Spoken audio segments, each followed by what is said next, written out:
Bonjour à toutes et à tous et bienvenue sur notre chaîne. Aujourd'hui, nous allons accueillir Lauriane Duval qui a écrit déjà 3 articles sur les ondes dans notre magazine, mais qui propose également une chronique Nexus prend soin de vous. Alors le titre parle de lui-même, hein. Elle est là pour nous conseiller pour notre bien-être. Que nous a-t-elle préparé pour juillet-août dans le numéro 165? Certains d'entre vous le savent déjà puisque vous devez avoir le magazine pour ceux qui sont abonnés ou qui l'ont acheté en kiosque. Et pour les autres, n'hésitez pas à le faire, hein. Nous comptons sur vous, nous rappelons que nous sommes sans subvention, sans pub, et que sans vous, lecteurs, nous ne pourrions pas vous proposer des vidéos comme nous le faisons très très souvent sur notre chaîne YouTube et d'autres réseaux. Bienvenue à Lauriane. Bonjour. Bonjour Lauriane. Alors, comment ça va en ces temps de chaleur intense? Eh ben, on a des bonnes petites recettes, donc ça va plutôt bien. Alors heureusement, nous faisons l'interview en début de matinée, hein, puisque au cours de la journée, la température, même à l'intérieur, va augmenter, augmenter, augmenter. Alors j'espère que tu vas avoir de bons conseils à nous donner. Oui, j'entends, tu sais, beaucoup en ce moment, il faut rafraîchir nos intérieurs, mais en parlant de la maison. Donc ce qu'on va proposer sur ce temps-là, c'est comment on rafraîchit nous à l'intérieur, parce que ça va nous permettre de beaucoup mieux affronter ce qui se passe à l'extérieur. Alors déjà, on va commencer par les bonnes pratiques à mettre en place au niveau alimentaire, les boissons, les plantes et les petits réflexes sur lesquels on peut s'appuyer pour d'abord, rafraîchir notre corps, lui permettre de pouvoir se rafraîchir, parce qu'il est grand pour le faire, mais encore faut-il lui donner les moyens de le faire. Et après, préserver nos ressources à nous, comme c'est intéressant que la planète puisse le faire, nous, à notre petit niveau, dans notre écosystème intérieur, c'est aussi extrêmement prioritaire. Tout d'abord, au niveau de l'alimentation, on va faire avec ce que la nature nous donne, parce qu'elle est hyper intelligente, parfaite. Donc en ce moment, elle va nous donner des concombres, des pastèques. Donc on va aller sur les fruits et légumes de saison. On va plutôt les manger vivants, crus, ou alors juste décrudis, comme on dit en médecine chinoise, ou tièdes. Par exemple, on peut faire une salade dans laquelle il va y avoir du cru, des radis, de la salade verte, etc. Et puis on va mettre des haricots verts, un petit peu de patate douce ou de la betterave cuite, tiède si on le souhaite, pour aussi faciliter la digestion, parce que tout le monde ne pourra pas manger énormément de cru et se sentir comptable après le repas. Donc on va gérer un petit peu ça. Ça va être important aussi de faire des vinaigrettes vinaigré justement ou citronné, parce que je sais pas si vous avez vu, quand vous mettez un citron dans la bouche, vous faites en fait, ça permet de garder les liquides, la saveur acide. Donc ça va être important pour préserver justement ces ressources en eau, de mettre un petit peu d'acidité dans notre alimentation. On a des stars vraiment, la pastèque sera vraiment une star. Alors on dit en naturopathie que c'est un aliment exceptionnel. Ça veut dire que normalement on ne le mélange pas au reste du repas, comme le melon.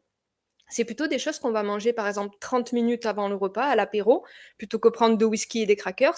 Et on va prendre donc un petit peu de pastèque. On peut manger les pépins, qui sont antiparasitaires et aidants pour la sphère digestive en général. On peut aussi garder, on le verra tout à l'heure dans les boissons, la partie blanche de la pastèque qu'on a tendance à jeter à tort. On va aussi aller sur les fruits rouges qui en plus vont nous amener des antioxydants, nous aider au niveau circulatoire. On peut aussi rajouter les produits de la mer, donc que ça soit du tartare de truite, du tartare d'algues, selon si on est à tendance végétarienne ou pas. Et on va pouvoir aussi aller chercher des aliments légèrement salés. On verra l'importance tout à l'heure du sel et des électrolytes en général pour garder une hydratation de qualité. Plus vous transpirez, plus vous perdez de l'eau, mais aussi des minéraux et du sel. Quand vous pleurez, quand vous transpirez, c'est salé. Donc il faut aussi faire attention à une alimentation qui serait sans sel dans ces moments-là, c'est assez dangereux. Donc on peut utiliser des gomaciaux et là encore tous les produits venus de la mer pour avoir aussi cet apport en électrolytes de qualité. La noix de coco est un aliment particulièrement rafraîchissant. D'ailleurs, je ne pense pas qu'il en pousse sur la banquise. On verra tout à l'heure que sa boisson aussi est particulièrement intéressante. Le radis aura aussi une mention supérieure dans les légumes intéressants. On va dire que le top au niveau des fruits, ça serait la pastèque, et le top au niveau des légumes, ça serait les radis. Mais en général, les fruits et légumes de saison, mangez vivants. Ne les sortez pas au dernier moment du frigo, parce que s'il faut se rafraîchir, il ne faut pas refroidir notre corps et nos organes digestifs. Il faut que ça reste à 37 degrés pour faciliter une bonne digestion. Ensuite, il y a les boissons sur lesquelles on va pouvoir s'appuyer. L'eau citronnée, donc on l'a vu tout à l'heure, pour garder l'eau, mais aussi parce qu'elle va nous amener des vitamines et des minéraux intéressants. L'eau de coco, donc quand vous achetez une noix de coco fraîche, la chair contient les corps gras, les fibres, etc. Et vous avez de l'eau à l'intérieur. Et cette eau est particulièrement réhydratante, reminéralisante, très intéressante. Comme boisson, il y a aussi une boisson appelée le bissap qui est faite avec des fleurs d'hibiscus séchées. On a mis dans l'article les fleurs d'hibiscus et la boisson faite à base de ces mêmes fleurs est plus antioxydante que 283 autres boissons qui ont été testées dans le thé vert. Donc c'est vraiment le stress oxydatif étant une problématique très importante qui va aussi engendrer de l'inflammation, donc ce réchauffement à l'intérieur de nous, le réchauffement de notre climat intérieur. Le bissap, donc les fleurs d'hibiscus séchées en boisson, vont aussi amener ça. Pour les femmes, je précise aussi que, même si ça arrive plus aux femmes, c'est très intéressant pour les cystites. Et là, ça ne peut arriver qu'aux femmes pour les douleurs menstruelles. Donc l'hibiscus a aussi plein de vertus comme ça. Et c'est bon aussi pour la ménopause ou la périménopause, d'après ce que j'ai compris, parce que j'ai eu la chance pendant le festival que Raphaël Colici, hein, c'est un grand monsieur que j'ai certainement bientôt interviewé, qui a réussi à faire pousser des arbres, des plantes dans des endroits désertiques, hein, où il y avait plus d'eau depuis plus de 15 ans, sur l'île Maillot. Il m'a offert un paquet d'hibiscus. Ça tombe à point nommé, d'après ce que tu dis. Oui, on peut dire aussi que c'est une fleur de la femme. Et d'ailleurs, la couleur qu'elle va donner nous parle aussi peut-être de l'impact qu'elle pourrait avoir sur notre sang. Raphaël Colitti, si tu écoutes cette vidéo, un grand bonjour à toi. C'est un ami. Il a, pour moi, le plus grand conservatoire de fruits et légumes oubliés à côté de l'Odève. C'est près de chez moi. Et c'est un être d'engagement, de valeur. Et c'est un druide qui arrive à faire l'impossible et montrer qu'en fait, ils ne savaient pas que c'était impossible. Alors, ils l'ont fait et recréer de la biodiversité là où il y a de la souffrance agricole, etc. C'est un maître et j'espère que tu pourras l'interviewer et le rencontrer aussi en tant qu'homme. C'est un grand monsieur. Revenons à nos petits moutons. L'aloe vera, donc on peut consommer en jus ou en gel, qui est un anti-inflammatoire du tube digestif, un cicatrisant aussi. Il va être très utile en application externe aussi si on a eu des coups de chaud, des coups de soleil. Le thé vert à la menthe, et c'est pas pour rien qu'il est bu dans le désert. En général, la menthe et la menthe poivrée. Alors, on n'est pas obligé de boire des tisanes chaudes. On peut les laisser revenir à température, l'effet sera le même et on va peut-être préférer comme ça. On peut faire des eaux améliorées, comme par exemple une eau dans laquelle on va plonger des rondelles de concombre. On peut rajouter des rondelles de citron, quelques feuilles de menthe. Ça va être extrêmement rafraîchissant aussi. Tout à l'heure, on a parlé de la pastèque. Donc, on peut gratter la partie blanche et la faire en décoction, c'est-à-dire qu'on va monter beaucoup en température, on va faire bouillir, puis on va laisser refroidir. Et cette boisson issue de la décoction de la partie blanche de la chair de pastèque va être extrêmement rafraîchissante. On peut rajouter du plasma ou de l'eau de mer, du plasma de Quinton, en ampoule, ou on peut le trouver aussi en bouteille, en cubi, dans l'eau que l'on boit, afin de récupérer des électrolytes, toujours ces minéraux très importants quand il y a de la transpiration, de la déminéralisation, etc. Et aussi pour amener cette touche de sel, de goût salé, et favoriser l'assimilation de l'eau. La lavande aussi est une plante intéressante, elle calme le feu du cœur, elle calme notre inflammation intérieure, donc on peut en mettre quelques gouttes d'huile essentielle de lavande sur le coussin, on peut la respirer, on peut s'en mettre s'il n'y a pas d'allergie en faisant un test avant, au creux des poignets, on peut aussi la ressentir, la planter, être en lien avec elle. L'esprit de la lavande apaise le feu, donc c'est vraiment très important dans cette période-là. Au niveau des petits réflexes, il est important de rafraîchir la surface du corps, mais surtout pas de refroidir ses profondeurs. Parce que dès qu'on va mettre un stress thermique sur le corps, parce que par exemple, on va ingérer quelque chose qui est très froid, ou passer trop de temps dans de l'eau froide, le corps va réchauffer, et il faut qu'il réchauffe, et surtout si on est venu amener du froid dans les organes digestifs. Donc en fait, on risque même de s'amener des sueurs et un effet le corps va vouloir contrecarrer le froid qu'on a donné et en plus on va fragiliser notre digestion, perdre de l'énergie alors que ça demande de l'énergie de thermoréguler. L'idéal, c'est par exemple si vous allez dans un troquet et on vous sert des glaçons, au lieu de consommer le liquide glacé, parce que ça va être antiproductif et délétère pour le tube digestif et pas que, vous prenez les glaçons et vous voulez passer à l'arrière du cou, dans le creux des coudes, dans le creux des genoux ou au sommet du crâne. Et là, vous allez avoir un effet rafraîchissant immédiat. Vous pouvez aussi prendre des linges mouillés, par exemple en allant au lit ici, et vous mouillez à froid bien sûr, ces parties-là du corps. Et immédiatement, vous allez être rafraîchi, mais à l'intérieur de vos organes, la chaleur reste. Dans les choses aussi intéressantes, c'est Alors, on a tous nos biorhythmes de sommeil, mais là, en ce moment, plus ou moins à 20 minutes près, le soleil, il se couche vers 22 heures, il se lève vers 6 heures. Et c'est vrai que si nous, on suit un peu ce rythme-là, ça va nous permettre de nous lever à la fraîche, qui est pas forcément si fraîche en ce moment, mais en tout cas, voilà, et de bien dormir, parce que parfois, quand on se couche très tard, après le matin, il fait chaud, on n'arrive pas à dormir. Si on dort moins bien, on va moins bien thermoréguler, et c'est plus difficile de dormir bien quand il fait chaud. Donc, le linge mouillé, un petit peu de ventilation pour s'endormir à frais. Si on se réveille dans la nuit et qu'on a chaud, on revient un petit peu mettre de l'eau froide, pas non plus trop de jet d'eau froide, ça va nous réveiller en activant la circulation, le nerf vague, etc. Quand on va se coucher aussi, et plusieurs fois dans la journée, on peut avoir des respirations calmes et tranquilles, et essayer de s'apaiser, de ralentir. Plus on va monter en stress, en agitation, en excitation, en emballement, en vitesse, en rapidité de faire les choses, etc., plus on va échauffer le métabolisme. Et donc après, on va lutter pour pouvoir le refroidir. Essayons de ne pas trop l'échauffer. Alors, pardonnez-nous, des fois il y a des petites coupes parce que nous sommes en visio et ces temps-ci, je sais pas, il doit y avoir un petit problème de réseau. Alors parfois il y a un décalage entre ce que le ou la journaliste dit et ce que vous entendez, mais on entend très bien. On entend, mais il y a des petits décalages au niveau visuel et son. Donc c'est normal, hein. Alors, est-ce qu'il y a des choses qu'il ne faut pas faire? Vraiment des choses que tu déconseilles, parce que tu as déjà commencé à le dire, ne pas prendre de glaçons.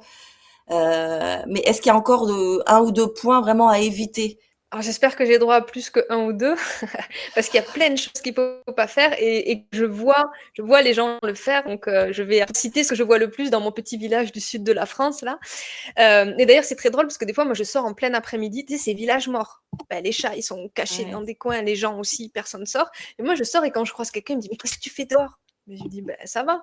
Parce qu'en fait, comme je fais ce qu'il faut, j'applique les recettes que je vous dis, je peux largement sortir quand il y a 40 degrés dehors. Bon, après, ça dépend du niveau de santé, de l'âge. Je dis pas que tout le monde doit sortir quand il fait 40 degrés dehors. Je dis juste que si on applique ce qu'il Mmh. faut et qu'on a les moyens de santé nécessaires, on peut affronter la chaleur parce qu'on a fait ce qu'il faut avant. Parce que les mêmes gens qui me disent: «Oh, qu'est-ce que tu fais? Ne sors pas», ils vont manger, par exemple, ils vont faire des barbecues.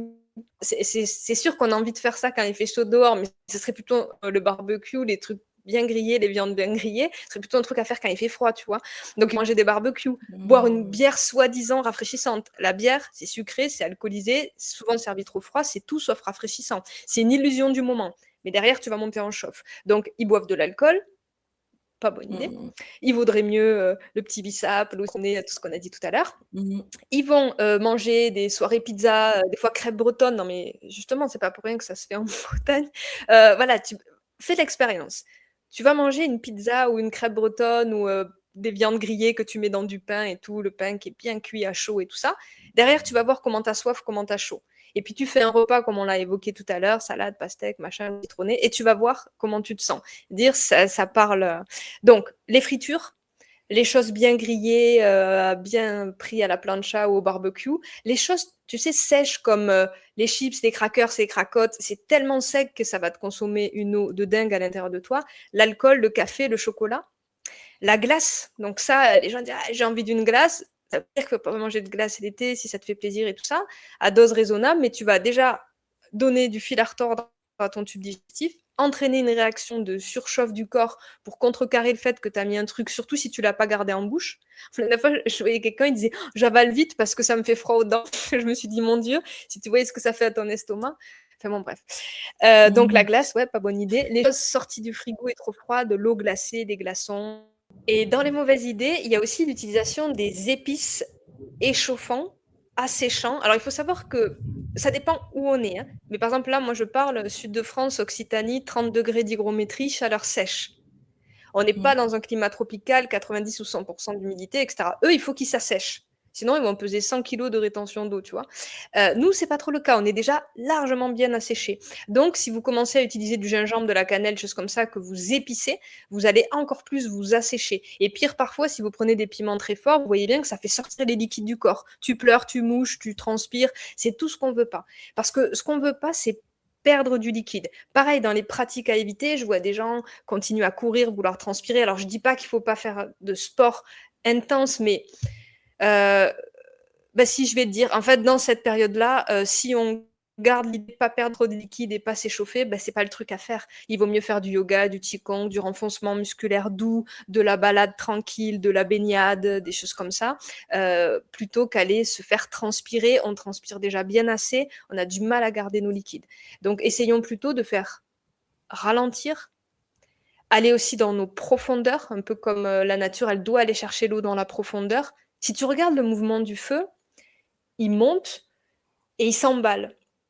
Le mouvement de l'eau, elle descend et elle pénètre. Elle se dissipe pas, elle s'intègre. Et nous aussi, si on a des attitudes, on se pose, on pénètre à l'intérieur de nous-mêmes, on se met au contact de l'eau. L'eau a une énergie. D'ailleurs, petite exclue, il va y avoir des choses qui sortent dans Nexus par rapport à ça, sur les secrets de l'eau, le mystère de l'eau, l'énergie de l'eau. Cette eau, sa simple présence à côté de nous et le fait qu'on se mette en résonance, en connexion avec elle est hyper important. On peut aussi écouter le bruit de l'eau et quand vous vous mettez sous l'eau, ayez cette conscience, pas juste qu'elle fait que passer, mais qu'elle pénètre, qu'elle s'intègre, un petit peu quand on arrose une plante et qu'on voit bien que la terre absorbe. En fait, il faut aussi, nous, qu'on soit dans une logique d'absorption de l'eau, de l'instant présent et de notre propre existence. C'est un moment pour ralentir, approfondir, exister dans nos profondeurs et non pas s'emballer, s'exciter à l'excès, comme le feu ambiant nous inviterait parfois à le faire quand il ne nous écrase pas en plein après-midi. Ce que tu dis, ça me fait penser qu'on avait fait un article, il me semble, hein, dans Nexus, sur le slow sex.